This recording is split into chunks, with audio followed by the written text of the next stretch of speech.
We're working. We're in the lab, and we're gonna make sure this happens as soon as possible.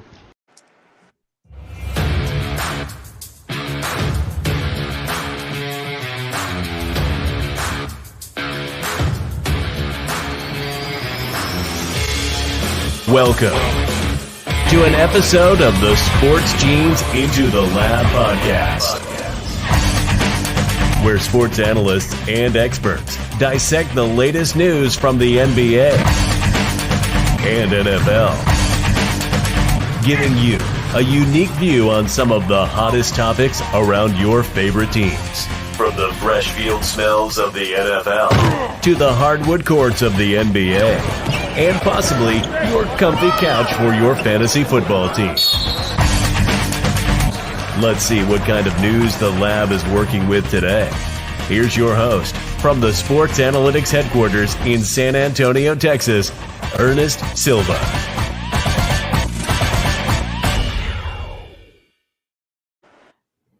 Hello, guys. It's really good to see you guys. I got to change the name of the Into Lab movie studio to the Sports Analytics headquarters. I just love the way that comes off the intro. I'm your host, Ernest Silva. That's right. Powered by Blue Collar Media Group. We've got a small group tonight.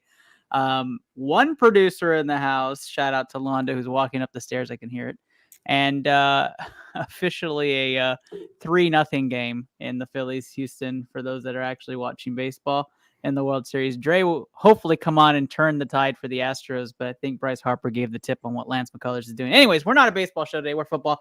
I'm excited. Got my co-host for season 4. Let's go over to Kenny Cotterill. What's going on, Kenny? I kind of feel bad for fantasy owners of Chase Claypool today, because can you imagine that you get the alert that says, oh, hey, Chase Claypool got traded away. He doesn't have to deal with Kenny Pickett anymore. And then you realize that Justin Fields is throwing to him now. That's just the ultimate slap in the face. I'm in a group chat where somebody's arguing literally that Justin Fields is an upgrade. Also, so there's that picture of like the grandpa at Christmas where he's wearing the burgundy shirt and then he's holding another burgundy shirt that's the exact same. That's the equivalent of going from Kenny Pickett to Justin Fields. But the Lakers finally won, so I guess that's a plus, and the Cowboys are rolling. So I'm excited for today's show. It's going to be a good one. 3 of us breaking down some of these crazy NFL trades and some other stuff as well. Well, you know what? I'm excited to break those down. And Kenny, Lakers, Rockets, both at 1 win. We're playing the long game for this season. So you have a pick to worry about in the draft. So whereas that's true. Sorry, the Pelicans with Victor Wembanyama and Zion Williamson are going to look like a ton of fun. We have 2 picks to worry about. Thank you, Brooklyn Nets, and you guys keep doing what you're doing. You guys are playing the game correctly. I'm sorry, but let me get over to my other partner here, the other sports scientist hanging around. That's right, just Luke at Kings of Hearts 82. What's up, bruh? Living in sports purgatory hell over here, per you, But Sounds hey, like a really nice time. Can't wait to talk about some of these trades today. And I don't know if Omar Khan understood my tweet, but I said fire Matt Canada, not trade a Canadian. I don't know where the disconnect was, but I digress. Luke, you preach on here, and I'm gonna keep letting you preach as long as you need to, buddy. As long as you need to. We need you to get back to your good ways. You've been a little down in the dumps. Yeah, blessed. Well, guys, we got some fun. We kind of alluded to it already, but we are going to go over the trades this week in round number 1, talk a little bit about the Cowboys, because of course we will. Check in on the listener league. I know we had some wins. We had some losses. That's okay. Eric and I in a very close battle. I think it was decided by 1 point. And then we're going to go right into the pick-em. With the 3 of us, there might be a lot of guarantees. So get those finger waving ready. But before we do that, a huge shout out to, first off, Smashley Gaming. Let's go. Hashtag BCMG. That's what I'm talking about. Got to go Cowboys out there. I love that feeling. That vibe is amazing. Luke is rolling his eyes because he's possessed with the cowboy blood inside of him. And it's just cowboy frenzy here on ITL. Let's talk about BCMG, that hashtag BCMG. If you're a streamer, you can join our wonderful BCMG stream team with some wonderful things coming up, like the Call of Duty tournament that Kenny and I will be competing in December, the championship tournament. We have 2 spots left. Smashly Gaming, we just featured right now. You can catch her on our stream team. She's actually trying to qualify in November, so she's going to be compete. I think it's November 17th. So we'll send out a clip and a post right after today's episode, so you can join. Just DM me and we'll get you right in there with your team of 4. More details to come. But our sponsor is Blue Collar Media Group. If you ever want to be a part of it, you're a podcast, you're a show, come join. Let me show you a little bit about what we are with Better Together.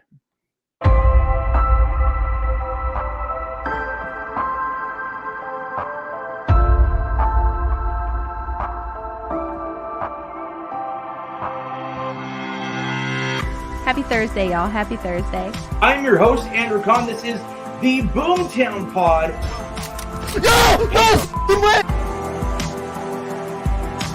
Add Into the Lab Pod is where you're watching today's stream. It is Blue Collar Game Day. I am your host. I got a kill! Welcome to episode 277 of the Official Butthole Podcast. Got it. Better together. Better together. We're better together. Better together. Better together.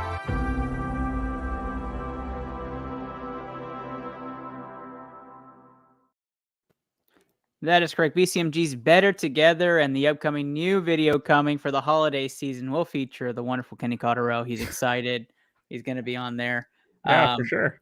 Yep, definitely a possibility. Okay, so we're going to start off round 1 with news from around the league.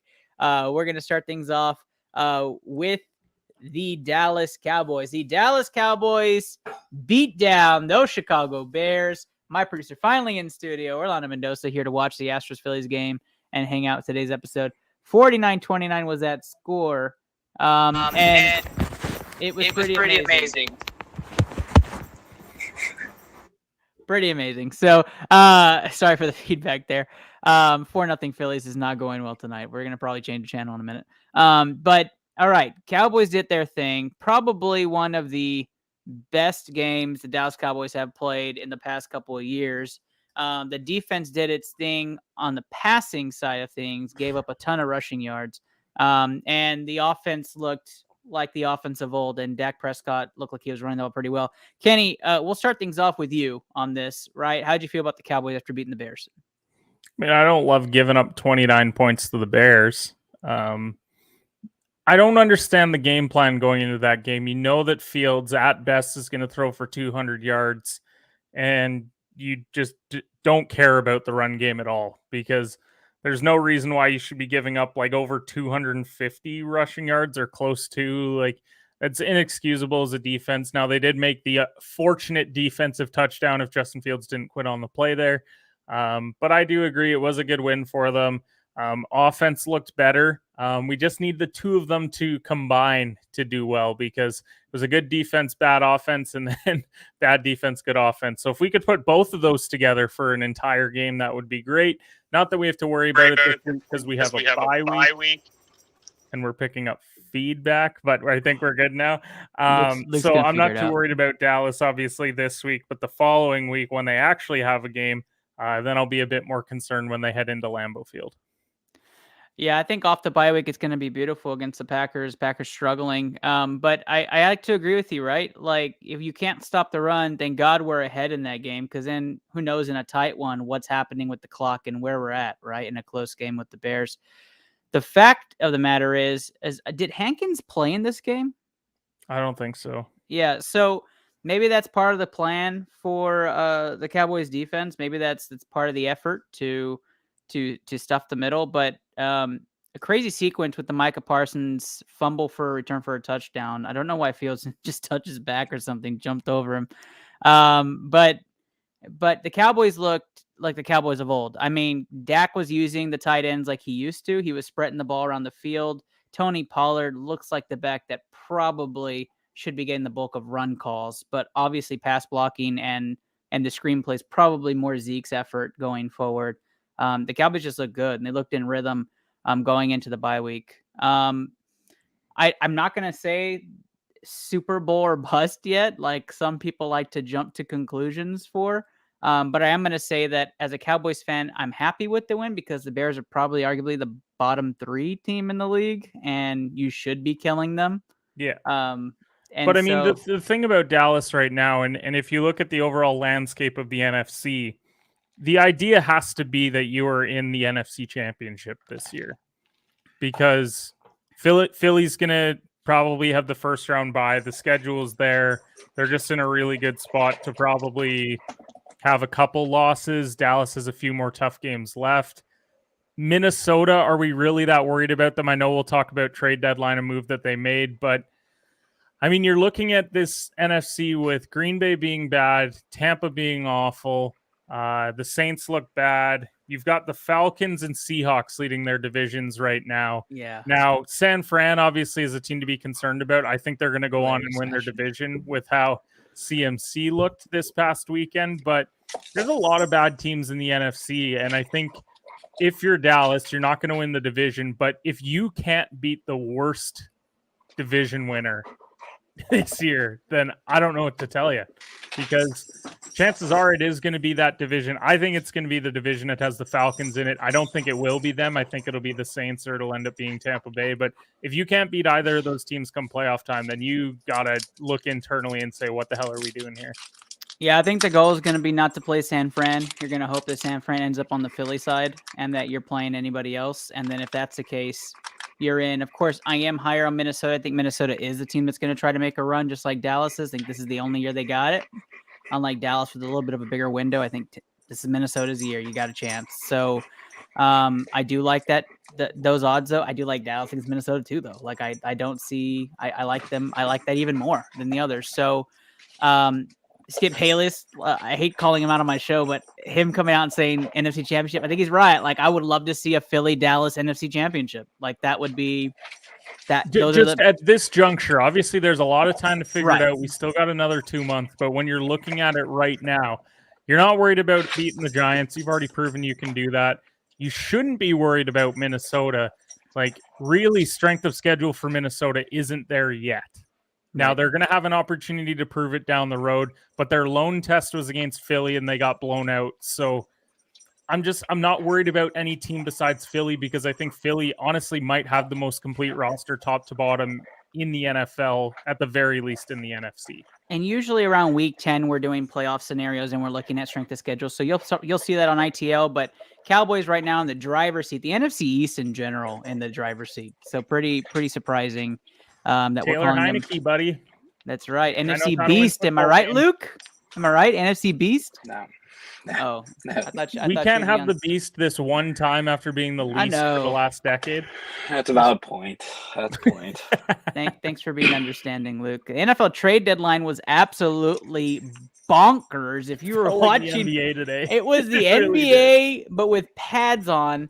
And the NFL trade deadline was at 4 p.m. Eastern. If you're wondering why so many things were coming in at the 2 o'clock, 1 o'clock, or whatever time zone you're in, it's because that was it. That was the buzzer and stuff was happening. We're going to dissect some of the biggest trades. But right before we do that, like we do all the time with fantasy football, we're going to take a message or comment from the audience. Let's go to Edward Zhang, who has a fantasy football question.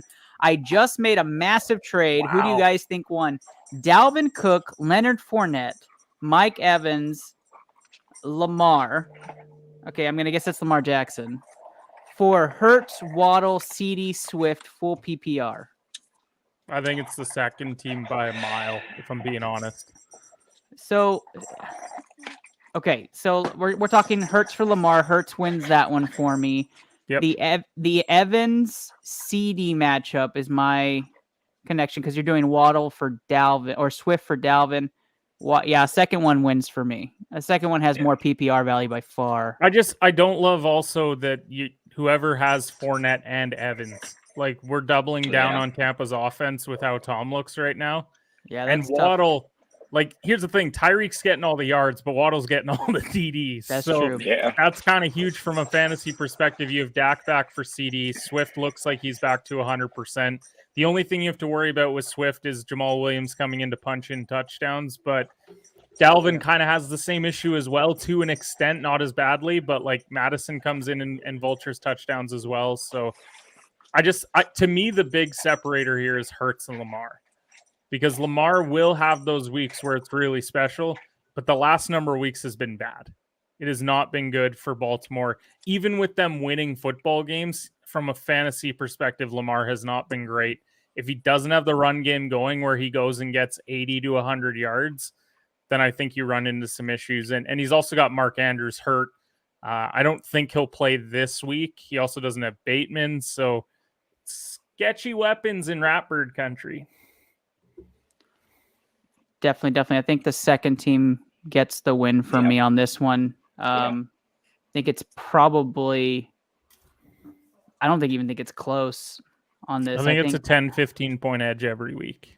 Yeah. So kudos to you, Edward. If you're still watching, which is your team? Is the second team your team? Feel really bad if you hoping it's the Hurt side. We either just really shit on you or we just praise you. So I thought that was kind of polite, but maybe not. Yeah. So. Yeah. If we want to give like some glass half full analysis on the other side, right? Some glass half full analysis on the other side. Tampa's got plenty of time to figure it out still.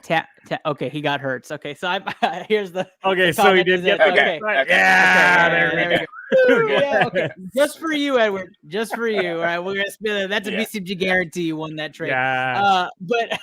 But on the other side, right? Tampa has a lot of time, and so they could figure it out. And all of a sudden, they blow up. Dalvin could revert back to some old times if there's some injuries in the Vikings passing game, and Lamar could continue his MVP streak. But love your pickup. Great trade, Edward. Great trade. And if you want some fantasy analysis, just plug them in there. Go tell your friends. We'll dissect some of the recent trades, some acquisitions, maybe some waiver wire questions you might have. But today is all NFL. The trade deadline, 4 p.m. Eastern. Let's start off with the first and probably biggest trade for some on the offensive side of the day. That is TJ Hawkinson going to Minnesota. The news was surprising for most if you weren't sure why. Irv Smith Jr. is now on the IR. His injury, his high ankle sprain, was actually a lot worse than people thought. And so he's going to be out. So TJ Hawkinson slides right in an in-division team that's going to make that swap. And all of a sudden Minnesota has another weapon. We're going to do this starting with a rating. So I'll just do a rating 1 through 10 on how you grade the trade. So to give me a 1 through 10 grade on the trade, and then tell me, does this move the needle after that? So Luke, we'll start with you on this one. I started with Kenny on the last one. TJ Hawkinson in Minnesota. Let's rate it, and does it move the needle for you? I mean, it's like a 6, probably. I mean, first of all, I was shocked because it's in division in the middle of the year to a divisional opponent. I'm like, I rarely ever see this happen in the NFL.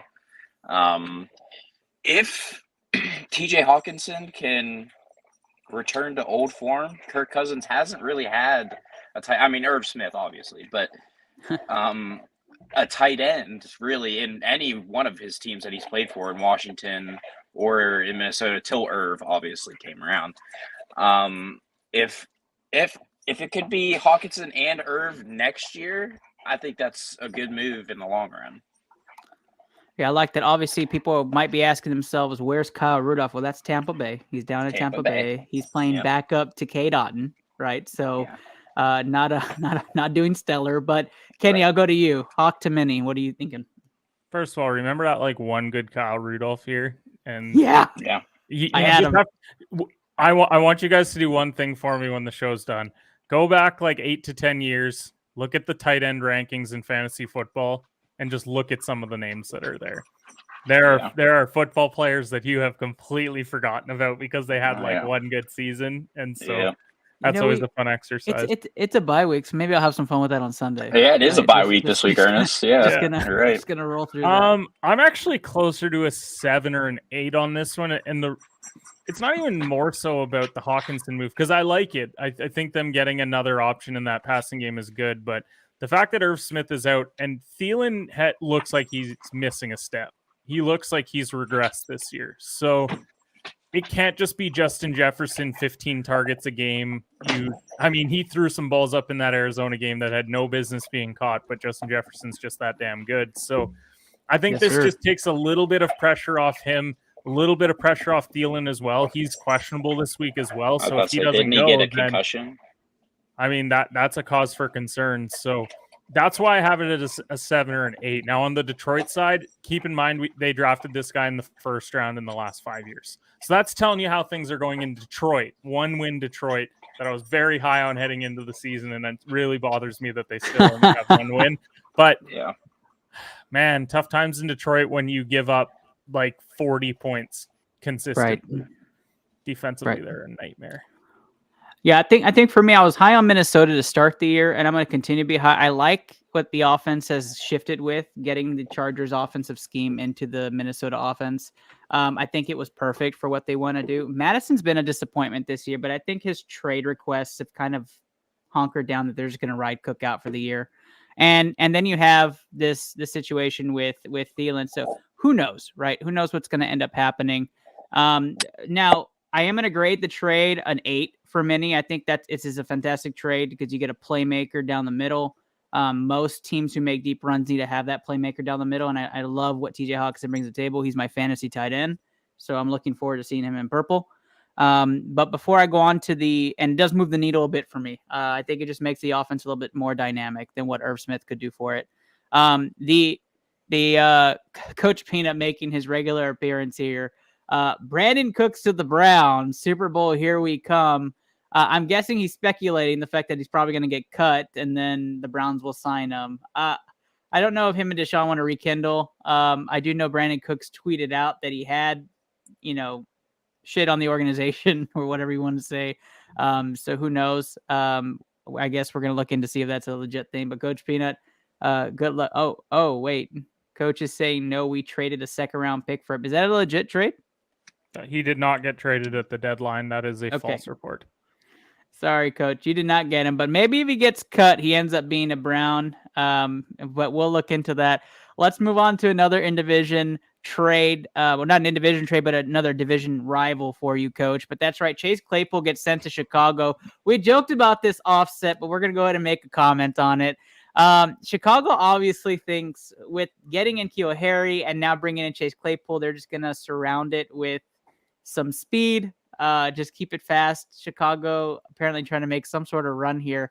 I've already said my thoughts on Chicago. They're probably a bottom 3 team, but they are 3-5 in a division that's controlled by Minnesota. So Kenny doesn't like anything I'm saying. It does not move the needle at all for me. I don't think Chicago is going to make the playoffs. I don't think Chicago can make a run, and that's coming from somebody who is usually pretty optimistic about the Bears. I like the trade. If you really feel like you're going to get a future with you're going to get more offensive linemen in the draft, you're going to continue to scheme for Fields. I think speed does mean a lot, and the Bears maybe in the next 2-3 years look something legitimate of a playoff team, but it's not this year. Kenny, how do you feel about this trade?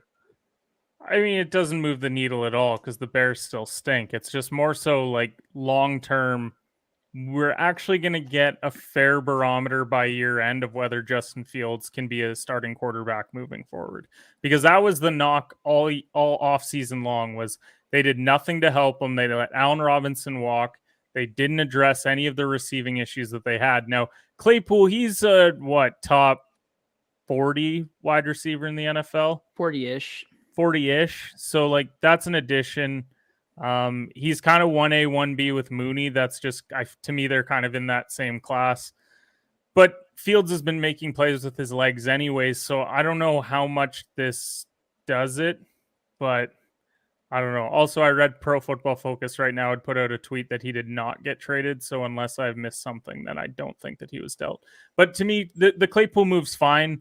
We maybe see Justin Field finally throw for 225 yards in a game because I don't think he's come close yet this year. So that would kind of be where I'm at with this one. It's like it's a 2 for moving the needle, but it's probably a 5 for like, thank God they have a receiver and I don't have to think about Cole Kmet getting as many targets. I think the real winner out of all this is probably George Pickens, is why I wanted to go to you, just Luke. Claypool leaving, I think there was some tension, right, with like playing time and targets. So that gives Pickens and Pickett kind of the green light, right, to start building that. Yeah. Obviously, they didn't re-sign Juju because of all of the TikTok stuff.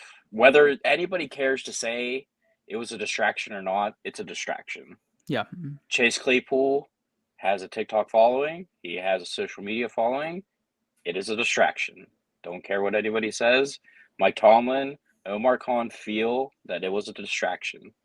So George Pickens obviously forces them to make a move, and to get a second-round pick for Chase when I thought maybe a fourth, that's I would have pulled the trigger every time. I would have. And honestly, having Deontay, George, Steven Sims has looked really good so far this year. I have no problems with Miles Boykin either. Right now, if the season ended, the Steelers would have the 4th, the 33rd, and the 46th pick in the draft, something like that. For me, that's fine. It's fine by me. Yep. Yeah, I completely agree. I'm intrigued to see what you guys do. I like your setup in Pittsburgh. I think the future's pretty bright, especially with so many high picks for next year. Just intriguing to see what you guys end up doing, and if your head coach remains. All right, that's a big one. It might have been a blessing in disguise, the TJ situation early in the year, just because he might have won you too many games just with his individual brilliance. And this trade I hope that he plays the full schedule next year. But if you're Pittsburgh, do you even bring him back if he's healthy late in the year? Or do you just say shut it down? No, But how do you tell him that? I guess would be the only thing. After the Cleveland loss and going down 0-2 in the division, I pretty much felt we need to call it right there. I mean, a torn pec, then you got your knee scoped in the same month. It's just, what's the point? You're going to come back in 2.5 months and we're already out of the division race. I mean, division and conference. Like, you have no chance to make it. Why make the run? You could be sitting on 3 wins and then he comes back for a game or two and ruins it by going and winning you a game or two. Yeah, and right. It's like, damn it, why? We're a couple games away from me, legit. You're hindering us, TJ. Yeah. Omar Khan has a lot of decisions to make at the end of the year. Obviously, I don't believe Matt Canada will be back. The Steelers have a firm belief in not firing people mid-season. So, we're kind of stuck for the rest of the year on where we are. But I'm telling you right now, Mike Tomlin is not safe. 3 playoff wins since the early 2010s. And they haven't been good playoff losses either.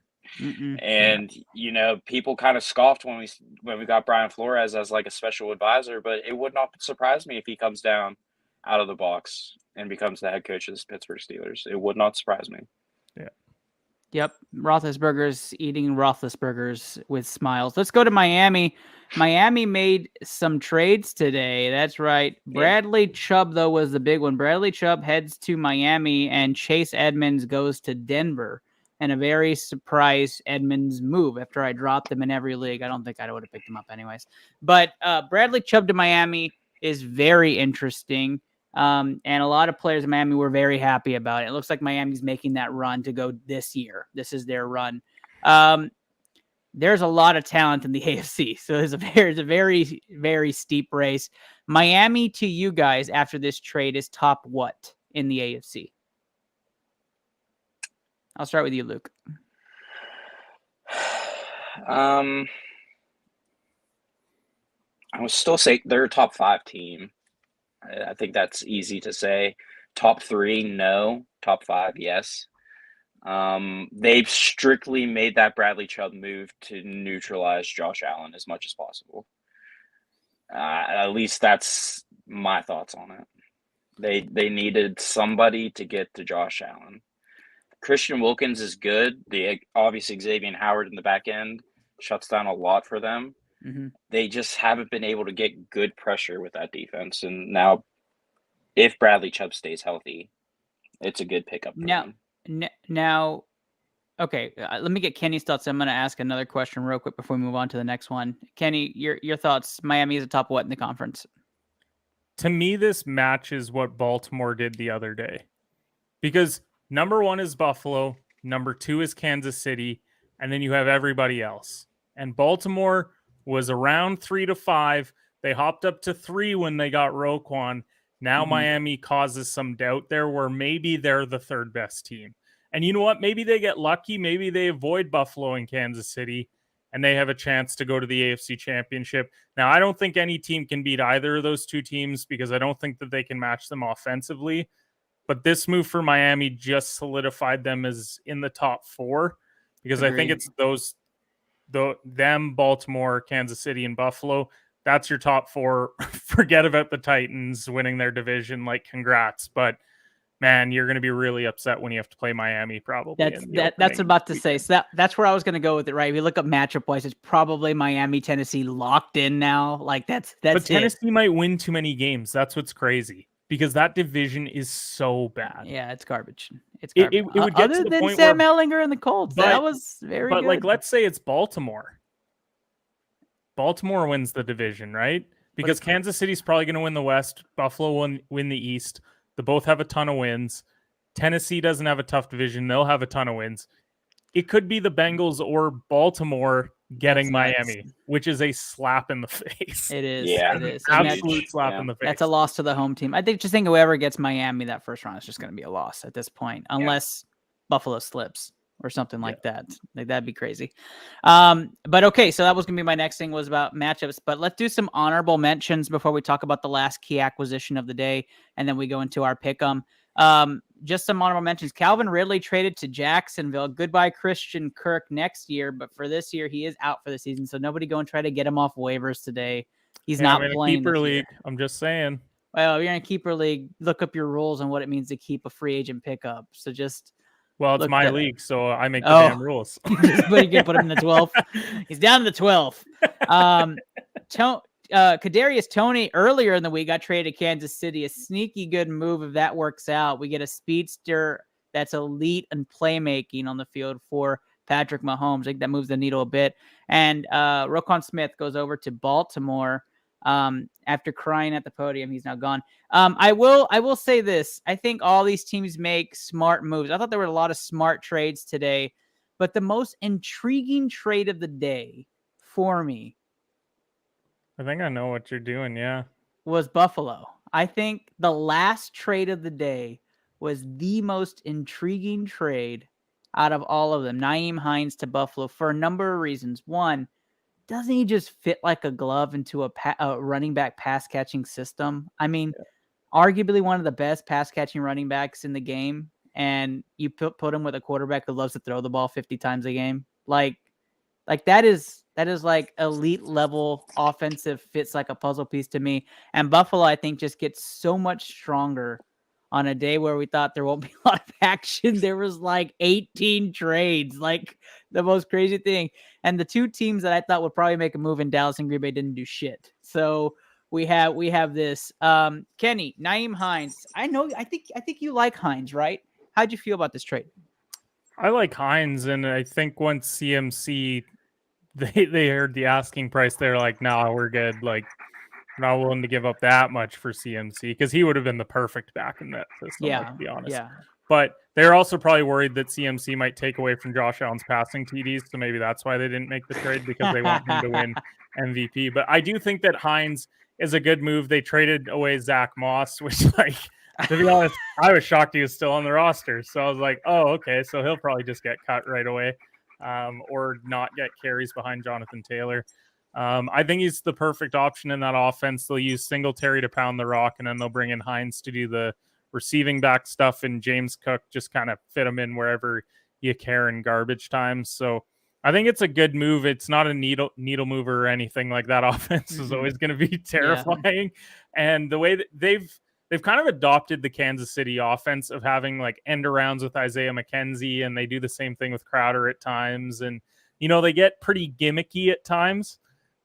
So that's why I really want Buffalo and Kansas City again in the playoffs. I'm itching for these two to square off once again because those are the best games to watch. Like the ultimate championship series would be Buffalo, Kansas City, Philly, Dallas. And that would be like the best championship weekend for me. Like that would be heaven for this year. Luke, for you, Nyheim Hines to Buffalo. What do you think about the three-headed monster now in the Buffalo backfield? They needed. I don't know about that, but more like what's that monster? 1.5. Like 1.5. I mean, I think this proves that. I mean, they need another person besides Josh Allen to run the football.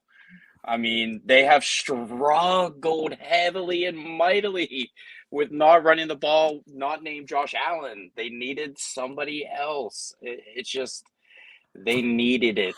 So, honestly, it really wasn't. Coach, I love your fandom.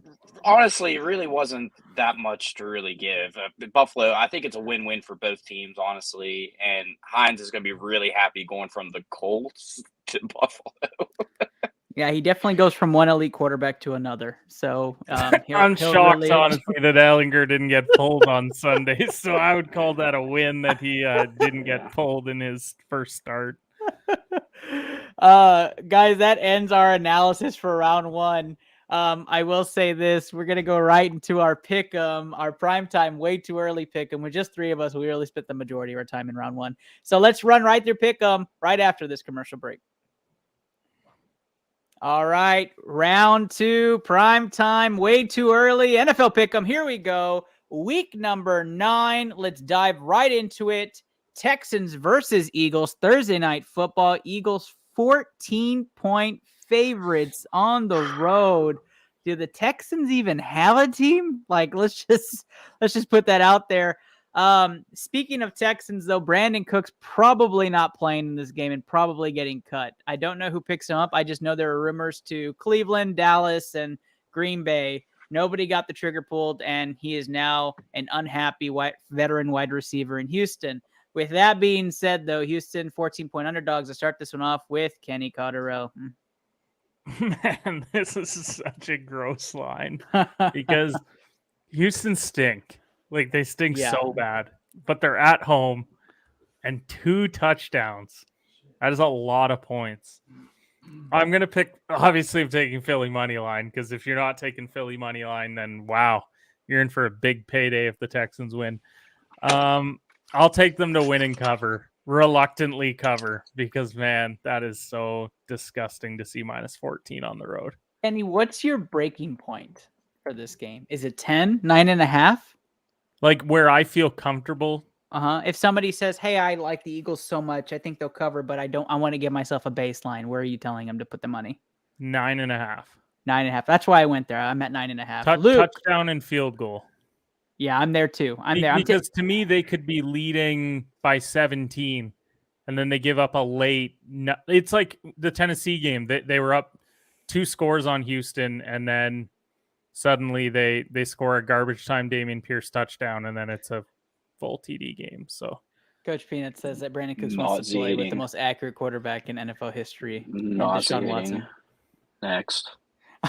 Luke, I'm sure you're taking the Eagles in this one, which would be our first BCMG guarantee. But what's your spread count? I don't like 11 was hard for me last week, and I still said that they would cover 11, and they ended up covering barely, but they still covered 11. It's just, but Davis Mills is not good. That offense is not good. I get worried that it's a Thursday nighter too. I know it's a short week. It's a short week. I don't know. I mean, this is a Miles Sanders game. Well, that Eagles defense could be an every person game. So yeah, it could be. Yeah, but I'll stick with the Eagles and they'll cover. But oh fuck, it's gonna be a nail biter. You're like me, where you just cannot get yourself to say that the Texans can keep this. I can't. I mean, I would laugh if you would have told me this at the beginning of the year that I was taking a 2-touchdown favorite. I'd have fucking laughed in your face. This could legitimately be Buffalo, and I would be like, oh, Eagles. I don't know if I can do it. Eagles -9.5 is the first BCMG guarantee. Mark it down on your parlays. Kenny's keeping track, so he can give us the odds at the end of the night.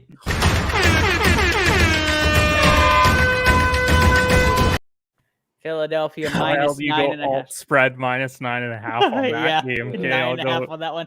Oh, let's go to our noon game. Commanders versus Vikings in a game which the Vikings are 3.5-point favorites on the road. Another road team favored in our primetime slot. I'll start this one off because I'm pro Vikings this year. I think the Vikings, with their newly formed tight end, get into the end zone early. I don't think they look back. I think the Vikings win this game handedly. I do think the Commanders will make a run, but I don't think it's going to be enough. Very similar to the Cowboys-Bears feel. Taking the Vikings to win this one 28-17 and handedly. Luke, who you have in this game? Vikings 21-14. There we go. We got another spread pick there. Kenny. I'm taking the Commanders this week. All right, give us a reason. It's for all the reasons that I said about Minnesota earlier, where I just don't know if they're this good. I think that they're a good team in the NFC, but barely beating Chicago. You beat Detroit when they stormed back and almost beat you in that game. You didn't win convincingly against Arizona, despite that offense looking putrid at times. And there's something about Taylor Heineke where he just wins football games, and I don't get it because Wentz played better than him before he got hurt, and they weren't winning. But when he goes out there, it's like Terry McLaurin flexing on all of Indy. First of all, that was like my highlight of Sunday, was Terry McLaurin catching that ball and basically just being like, this is my city. Like, that is a great moment for Terry McLaurin.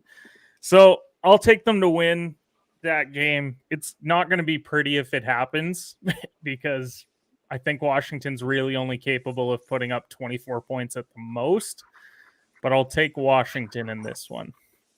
Yeah, I gotta love it. Kenny always taking those crazy picks. Kenny actually hit on 3 of his 5 upset picks last week. So Yeah, Houston was one of them. If you follow those, you did have some bad picks, but follow that. And anytime you mention Minnesota on ITL, you're gonna hear this from Kenny. A fraud.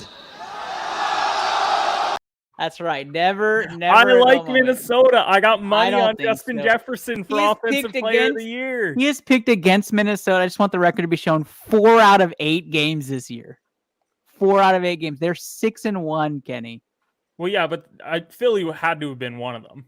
Yeah. No. Philly was Yeah. one of them. Yeah. I think I'm thinking Minnesota. Nope, that was the upset pick. You actually picked Minnesota. Oh, okay. So I just don't pick Minnesota well? Okay, well, then it's probably Vikings minus and one of them was definitely a primetime game. So this is just, it's not crazy, right? It's not crazy. Game of the week is Tampa Bay. Tampa Bay 2.5-point favorites versus the Los Angeles Rams in a game where I don't even know if people care anymore about these two teams. That's been kind of crazy, right? Represented the NFC 2 out of the last 3 years in the Super Bowl. Okay, guys, let's go right through it. Tampa Bay looked very good last week, a primetime slot game. And you saw Tom Brady look a little vintage in his execution. And I think this is one of Kenny's upset picks that he got right. So we'll go with you, Kenny, first on this Tampa Bay versus Matt Stafford primetime game of the week. I'm going to take Tampa, but as of now, I'm under the assumption that Cooper Kupp won't go on Sunday. He is questionable for this week. The thing is, the LA Rams have no run game, taking on a Tampa team where to beat them, you just have to run the ball effectively. Right. And Baltimore proved it. Carolina proved it. And I just don't think that they have the run game to do it. So I'm going to reluctantly pick Tom, but I will take them to win. And because it's 2.5, I have to say cover as well. Because I feel like it's a cop-out if you say they're not going to cover 2.5. I agree. I'm actually riding the exact same train because if you can't run on Tampa at all, I don't think you have a chance of beating that team. Because their secondary is not that bad. And the fact that you don't have Kupp either, and what's he going to do? Throw it to Allen Robinson a million times and Tyler Higbee? Well, Jefferson's back too. I don't know. I just think it's gross. You'd have to say, hey, I really like Matt Stafford. So really only Denny Lennon and California people are saying that today. Maybe some Detroit. I think Mama Bear, shout out Mama Bear 1920. You're probably saying Stafford can get it done, but the world is picking Tom Brady. Luke, who you got in this game? I'm picking Tampa Bay. If they got to figure it out, they got to figure it out this week. They got to get it figured out. This is a get right week. They have to get back on track. They're in that division race. Just think about this. The winner of that Atlanta-Carolina game would have been they are the division leader at 4-4. the next were 3 and 5 all the way across the board. Like they're still in it in that division. It's the most winnable division probably right there. So they have to get this one this week. No cup. Matt Stafford's a turnover machine. Their offensive line's bad. No run game. And I'm honestly, they lost on Christian McCaffrey, and they're taking a loss this weekend because they just can't run the ball. And for a Sean McVay offense, that's bad. How can you not go out and make a move at the deadline if you're the Rams? They're like my top 3 most disappointed to not make a move today. They must be very cap restricted though. Like they probably couldn't afford. But you could have traded they Cam can't Akers have in that deal. Yes, that's true. They can't have room, and they don't have picks. Like they just don't. And I don't even think going out and getting Odell fixes the problem. He doesn't even want to play there. Offensive line is so bad. How did you not even call Cleveland and say like, "Hey, Kareem Hunt, we'll send you Cam Akers back as a backup, and we'll throw in a pick with it." Yep. You're telling me that doesn't get it done? And then you have an elite running back because Kareem Hunt is still an elite level running back that is not getting opportunities in Cleveland because Nick Chubb's a stud. Yep. How do you not make those calls? They should have. That's our second BCMG guarantee. Wave those Brandon fingers. Cooks, let him play running back. I mean, guys, shit, right? He may be back after he gets cut. He might be. Matt Stafford has been set. The biggest question that we have on the show this week: where's Marlon Mack? That's a fantastic question. Marlon Mack wins you fantasy leagues and he wins you a Super Bowl. These are proven stats. And Brandon Cooks. This is true. And Brandon Cooks. And Matt Stafford's been sacked 24 times in 8 games. You would think that Aaron Donald was playing against him every week, and he's on every week. He literally does in practice, but that's a BCMG guarantee. All right, we're rolling right through this. What a great plug. Sunday night football is a game to watch. The Chiefs, 12.5-point favorites against the Titans. Spread? 12.5-point favorites against the Tennessee Titans at home. And what we're probably guessing, Ryan Tannehill is out again. And that they think Patrick Mahomes is just going to throw all over this team. And you're talking about 2 division leaders, and it's a 12.5-point game. This is the most disrespectful line of the entire year. I don't even care about the Tannehill situation. They have won 5 straight games. It is. This is not a Titans team that is coming in playing poorly. Like, they didn't look great against Houston, but they got it done. They beat the Colts twice. They beat the Raiders. Those are some quality wins, and you are 12.5 points. Wow. I will start this one off. I say Chiefs money line on this game. I take Titans and 12.5 if I'm including it on a parlay because this will be a closer game than 12.5 points. It will not be a 1-score game going towards the latter part of the fourth, but a backdoor cover, and I absolutely believe that this game is close. I just want to reiterate, this is a very disrespectful line to the Tennessee Titans. They're going to come in here with a chip being this far down. I believe that the running game will get established, and you'll be surprised by how good Tennessee plays in this game. Chiefs win this one 34-27 in a game where Tennessee backdoor covers. Go ahead, Luke.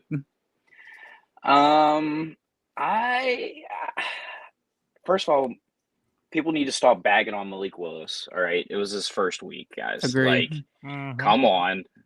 And they traded AJ Brown for Treylon Burks, pretty much. Okay. Like, let's be honest. That's what pretty much happened. Okay. I can see King Henry probably just dicing up Spags defense for real. Absolutely. I think like a 27-20 game, 27-17 probably. Chiefs win, Titans cover. That's probably what I'm thinking. Is Kadarius Toney playing in this game? Probably. It's going to be amazing. I can already see it happening. Go ahead, Kenny. What you got? Like, I'm taking Kansas City money line. Oh, that's such a gross number again. Like, I would play this at probably 6.5. I would take them to win by a touchdown. I definitely couldn't go any further than that. The weird thing is the Chiefs have the third they give up the third least amount of rushing yards per game. But they also haven't played a lot of great running backs. They played a lot of teams that love to throw the hell out of the football. So I don't know how this is going to look. I will take the Titans to cover reluctantly, but keep in mind, this is the same Titans team that last year they were heavy underdogs when they played Buffalo. And they came up with probably one of the upsets of the year when they beat them. Mm-hmm. So I think the Chiefs win, but I'm with you where I think it's very close. Even if it is Willis, I think that they'll figure out a way to keep it tight. I agree. I like Kansas City minus 6.5. I can dig that. Luke, are you good with that? 6.5? Yeah, that's fine. Yeah. All right, that's a BCMG guarantee. Write it That's in, our guys. third guarantee, right? That's our third one. Kansas City minus 6.5. Let's see those fingers in the air and wave them like you just don't care. That's a BCMG guarantee on ITL for our way too early pick.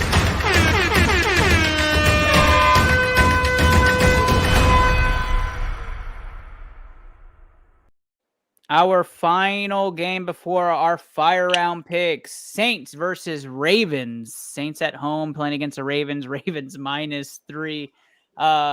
Most people would say this game is going to be pretty good, but for those who say I'm not watching this game, we only have one thing to say to you. It may be funny to you, motherfucker, but it's not funny to me, okay?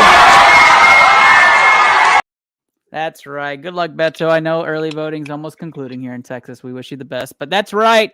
We have what's possibly going to be probably one of the top 5 games of the week. I think you're going to see Saints really pushing as they actually still have a chance in that division, and the Ravens showing off what they can on the road.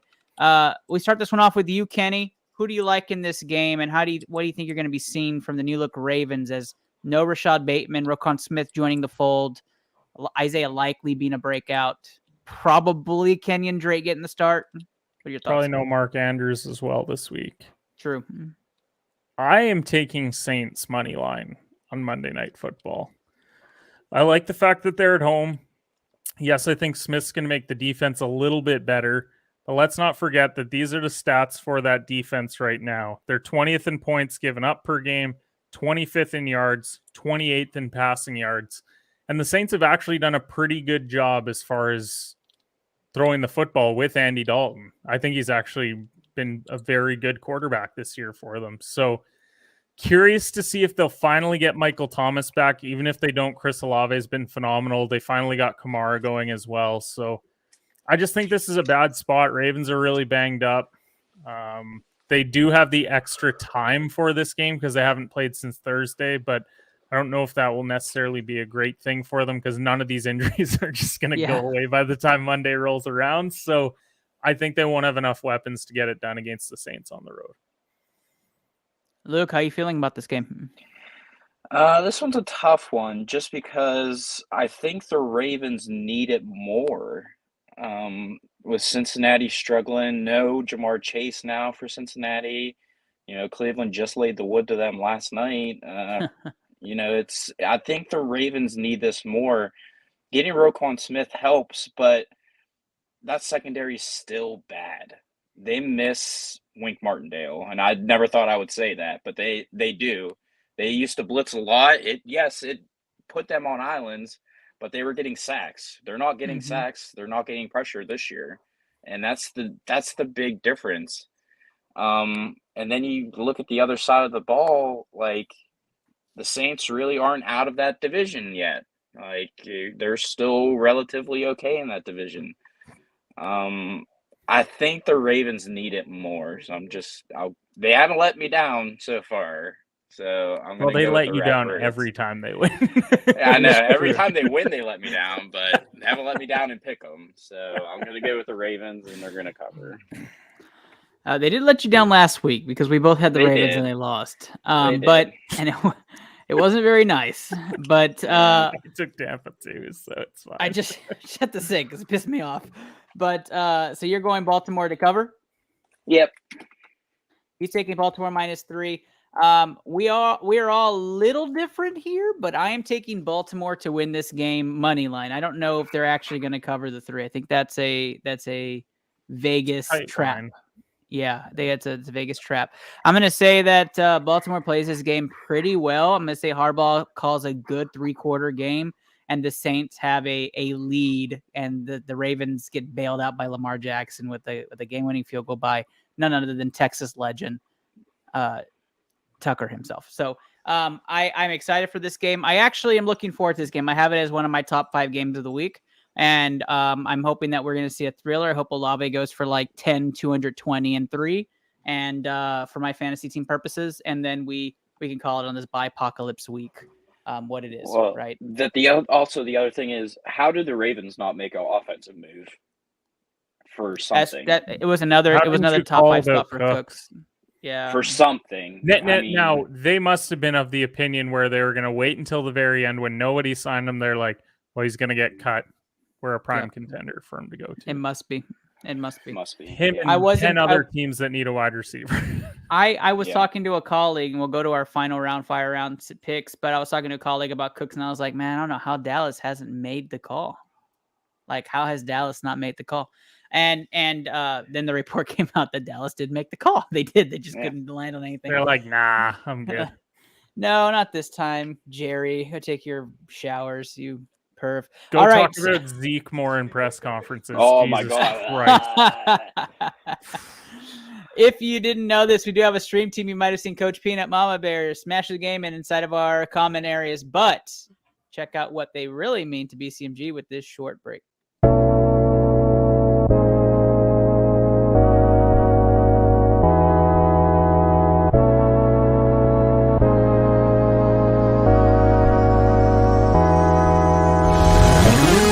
Jill going down the hill. Gonna go fetch Jack in his little pill. Jack feeling down and that's pretty bad. Let's go. Oh! Yo!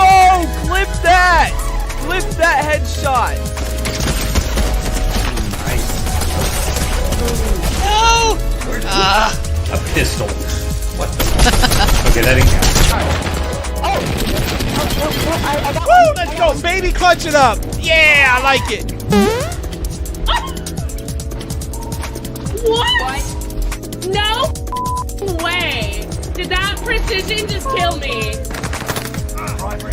Let's go!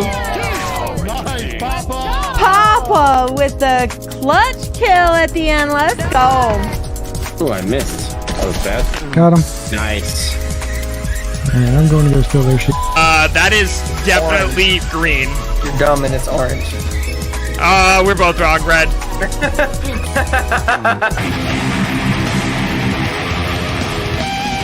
I could get that solo if I tried it a couple times, but we'll come back to it.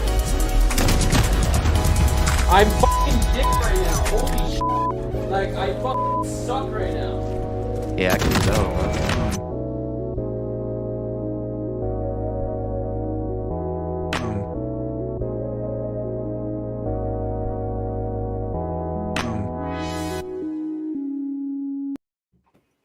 Huge shout out BCMG stream team. Join today. Slip into my DMs or just go into bluecollarmg.com and send in your request to join the team. All right, guys. Fire round picks are next. We're going to go right to them after we get our intro. So let's cue it.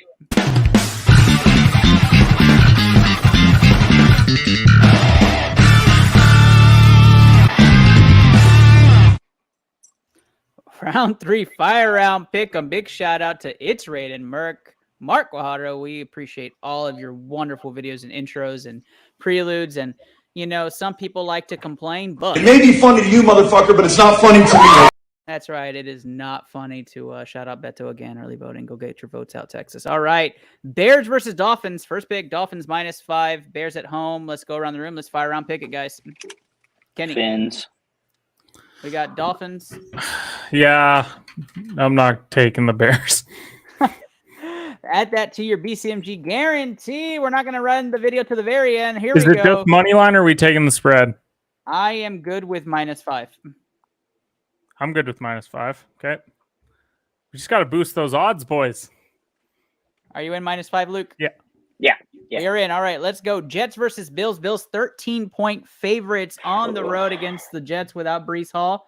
Very interesting line. Another, I think, disrespectful line to a defense playing pretty well for the season. Luke, you're first. Bills. Bills. Kenny. I would take Bills money line. I have Bills money line as well. Any spreads worth it to you all? Nah. No. Yeah, I'm going to take a division. The money gross line. road division game that could end up being like 23-20, but Yeah. the Bills still win. I have Bills 24-20 in this game, so we're right around the same area. But we could also see them winning 35-7 because Zach Wilson. Correct. Correct. Also very true. Just gonna say, I did 24-20 is where I'm gonna stick my money as money line. I just juiced those parlay odds at that minus 700, boys. We're really rolling here. BCMG Guarantee Bills money line on that one. If I didn't ring it before, I am now. For those listening on the radio, the light is bright. Here we go. Falcons versus Chargers. Chargers off the bye week. Falcons riding high on that overtime win, which they shouldn't have never won, which we didn't even talk about, but let's not even go there. MVP Jay Walker doing great things. Chargers -3. I'm just going to start this one off. Justin Herbert gets a get-right game. This is Chargers. I'm going to take Chargers to win this one by 9, so Chargers with the spread if we decide to go that way. Kenny? I got to go Chargers money line straight up. My line is -3.5, but even at -3, I just think that's a push waiting to happen. Well, I am good with Chargers money line. Luke? Chargers, they finally got some rest, a well-deserved rest.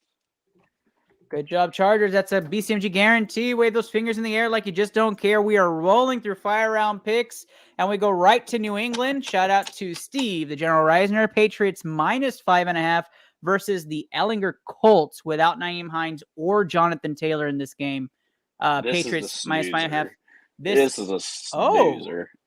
This is the snoozer. I think it's snoozer of the week. Oh, let's run it.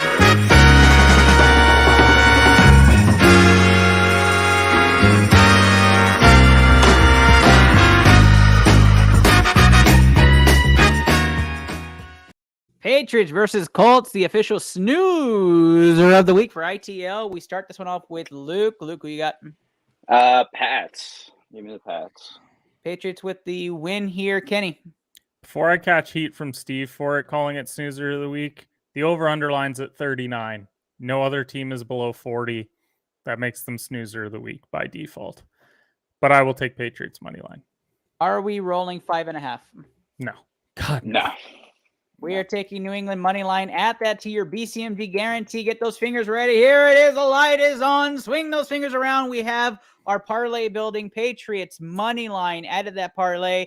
Takes us to another divisional game for this week. Lions versus Packers. Another road favorite. Packers -3.5. No more TJ Hawkinson in Detroit, but Swift is back to full health. And the Packers stand pat at the deadline. I'll start this one off. I am reluctantly taking Green Bay money line in this game. I think Rodgers wins against a division foe, even if it is on the road. Taking Packers to win. Luke.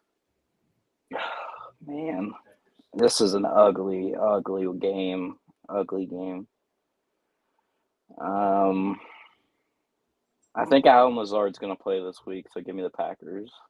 2 Packers picks, putting Kenny in a precarious situation. Kenny, who do you have in this game? I have to take Green Bay. I'm not sleeping on the couch tonight. All right, we have a full Green Bay sweep. I'm not even going to ask about spread. I was already reluctant to pick them as a winner. We'll take Green Bay money line. 23-24. Add that to the parlay. And yes, I'll wave it for those that are already waving your fingers. That's right. The light is streaming. Those listening on our podcast, put those fingers in the air. Green Bay's added to our parlay. We have a pretty big parlay this week. Let's go over. I think we're up to 8. Wow. So and there's only 3 games left, so we're not going to pass that 12, but odds do get very heavy past the 8 mark, actually past the 7 mark. So we're already in unfavorable land. Cincinnati, 7.5-point favorites against the Carolina Panthers. And it is another, in my opinion, disrespectful line. But money line, that's it on Bengals. We have a Cincinnati money line from Kenny to start things off. I am Cincy money line as well. I think this is a Mixon game. So if you're a Mixon owner, you're going to be very happy. Going to go over to you, Luke. Yeah, it should be the Bungles not bungling this. So 7.5 ain't happening. Ain't happening. Not at all. It's not even going to be close. Not happening. Since he wins this game, it's going to be a close one. So swing those fingers in the air again. We have our 9th pick. That is right. Cincy money line. Kenny's loving it. The odds must be rising on the side screen over there. Let's move on to a game that I first classified snoozer of the week, but it could be interesting. Jacksonville versus Las Vegas. I wouldn't have it as snoozer. Las Vegas minus They have this 2. somehow at 48. That's crazy. They must know something we don't. But I mean, don't. that is 9 points more than New England, so I can't call it snoozer just based off of what Vegas is projecting. We're gonna have to see Vegas road favorites again. So we have another road favorite here. Projected to win by 5 is what I have. So I'll start this one off with you, Luke. Who do you like in this game? I'm telling you right now, the Raiders are in full fucking destruction mode. I mean, it's almost impossible to not at least score a field goal in the NFL. I mean, to get nudie-lapped on national television, Raiders, I mean, that's bad. Yeah. And I think I picked them last week. I did. think I did. Yeah. did. I mean, to get nudie-lapped on national television, I mean, that's just, it's embarrassing. It's so bad. And I don't know what the Jacksonville Jaguars really are. Is Trevor Lawrence the answer? Is like a fraud? The timing. The timing. Perfect timing. Great. Is he really the answer? They went out and got Calvin Ridley today. Like, what? I don't know. They're playing for the 2025 Super Bowl for sure. So are the Raiders. Like, what are they doing? Like, you know what I mean? Like this. When Devontae Adams is 39 years old. The winner is not the crowd, and I'm going for easy money. Yeah, they're going for a tie, Ernest. But I'm gonna go with the Jags. All right, we got our first Jacksonville pick, Kenny. I have to go Raiders because I refuse to put this as a part of the parlay. Wow, how do you know I'm going Jacksonville? I'm not chancing it. I'm ruling out. There's no audible on this game. There is no chance that there's an audible on this game. I will not put that in the parlay. Give me a hell yeah! The ITL audible has been called. No. Jacksonville will be I'm not the adding winners. it. We I'm are not adding it to the parlay. No, we're not going to add it. Yeah, we're not. If you're betting on this game, go get a CAT scan. Okay. Yeah, Like, I'm taking Jacksonville to win this game. I wake up every morning at 5:15 a.m. to not bet on games like these. Yes. So Yeah. stay away. Not gonna happen. Jacksonville's gonna win this game. We're not gonna add it to the parlay. So all y'all just erase, scratch out. That was a joke. No ITL audible.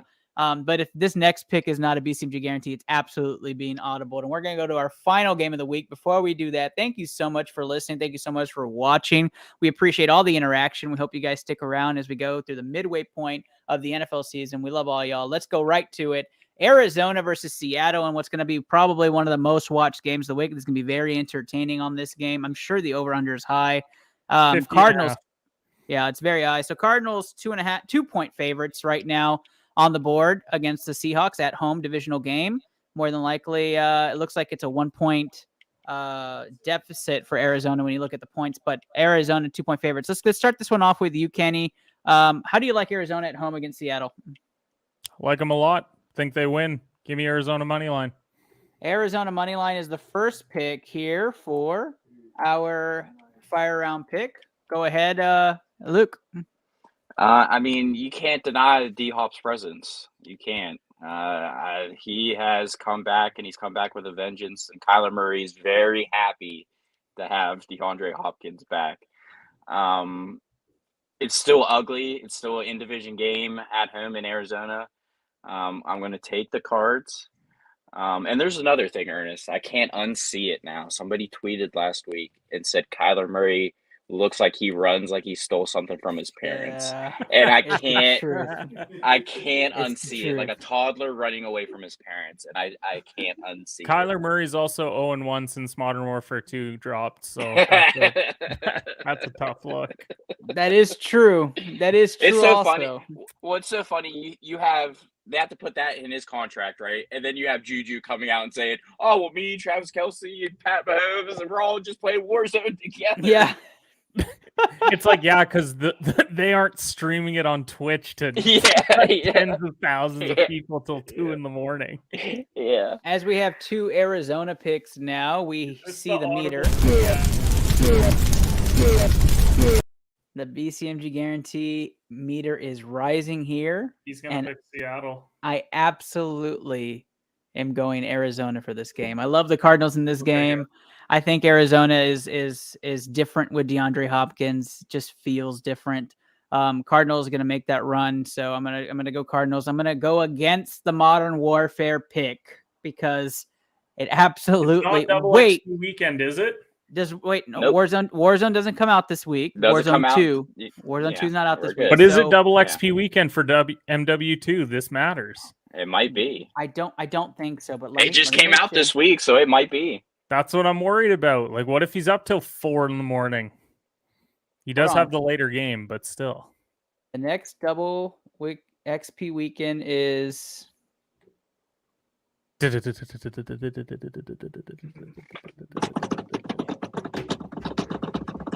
Oh shit! It's this weekend. Oh, is it really?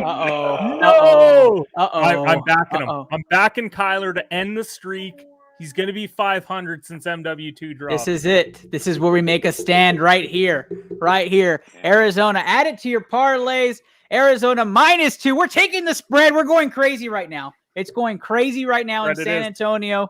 It's going crazy right now everywhere as fingers are waving everywhere. People are going crazy. And the parlay has officially been closed for this week. BCMG Guarantee Parlay. You can contact Steve, the General Reisner, for any sort of complaints on any sort of guarantees this week. But as Kenny is going to calculate our odds, let's go ahead and run it. The BCMG Guarantee. Let's sound the siren. All right, Kenny, where are we at? All right, so we got Patriots money line. We got Dolphins -5. Oof. We got Eagles -9.5. Do the light line. We got Chargers money line, Packers money line, Bills money line, Bucks -2.5, Chiefs money line, Bengals money line, and Arizona -2.5 for plus 5,700. Wow. $10 to win 580. I'm telling you guys, put $10 on the guarantee this week. It is slapping. It's not only hitting, it is slapping this week. We are hitting, we are putting our money where our mouth is. We are going to make this bet this week. I actually like this one the most, even though we've already hit one and we usually only hit 1 or 2 a year. I'm going to put money on this one, ride this one out, plus 5,700. If you don't write this out, and I don't see comments that you guys hit on this, I'll be very disappointed in you.